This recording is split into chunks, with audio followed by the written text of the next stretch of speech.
Le Rabbi donne ici une définition du mot émet. En français, quand je dis la vérité, j'ai dit quelque chose que l'on comprend en français, la vérité, mais la traduction juive, thoraïque du mot émet, comme on va l'expliquer, quelque chose qui ne peut ni changer ni se transformer. Effectivement, la vérité est synonyme de vie. Le contraire de la vérité est synonyme de mort. Donc, je reviens maintenant après cette histoire sur la question que je demande. Comment se fait-il que l'hébreu n'a pas trouvé un autre mot pour dire vérité qu'un mot dont les 2 lettres sur 3 signifient le mot mort? C'est extraordinaire. À part la signification du aleph du 1 qu'on va probablement voir, mais il y a aussi le fait qu'en hébreu, pour dire l'inverse, quelque chose de, quand on dit possible et impossible, on met un aleph avec un yud, comme efshar et i efshar, donc il y a met et à la limite imet qui est le contraire de l'un. Tu l'expliques de la manière grammaticale. Absolument. En hébreu, lorsque l'on veut dire le mot par son contraire, par exemple, comment efshar, i-efshar, possible, impossible, on rajoute un aleph devant.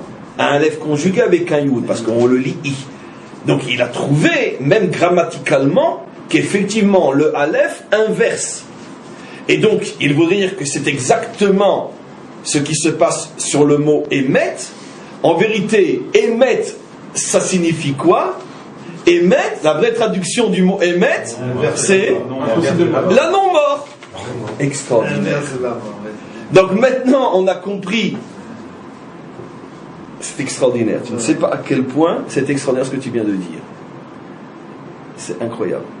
Et donc maintenant, on a compris qu'en vérité, le mot vérité n'existe pas dans la Torah. Dans la Torah, il y a le mot mort, et il y a émet, qui signifie le contraire de la mort.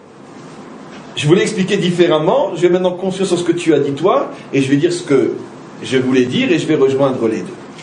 Donc, encore une fois, le mot mort, le mot vérité n'existe pas. Il y a ce qu'on appelle l'impossibilité de mourir, la non-mort, émet, et ça c'est la vérité. Ne pas mourir, c'est la vérité. C'est pour ça que le Rabbi explique ici entre parenthèses, émet, chez en shayar bo efsek veshinui. Tout ce que tu as expliqué. Comment se fait que le Rabbi explique que émet, c'est ce qui ne s'arrête pas et ne se transforme pas? Bon, c'est peut-être juste aussi, mais c'est une des composantes de la notion émet, mais c'est pas la première qu'on dit. Émet, c'est la vérité. C'est pas le non-changement, c'est pas le non-arrêt. Mais c'est exactement ce que tu expliques. C'est clair que le Rabbi fait allusion à son explication. Que la véritable traduction du mot émet, c'est ce qui ne s'arrête pas, ce qui ne meurt pas. Évidemment. Lorsque tu arrives à unir les contraires, tu es dans imet, tu ne meurs plus. Dit d'une autre manière, qu'est-ce que c'est la mort? La mort, c'est la désunion. Dit d'une autre manière, qu'est-ce que c'est le mensonge? Le mensonge est l'absence d'unité. Ce qui veut dire qu'en hébreu, il n'y a pas véritablement de mot pour parler de la vérité ou du mensonge. Il y a l'union qui signifie la vie, et il y a la désunion qui signifie la mort.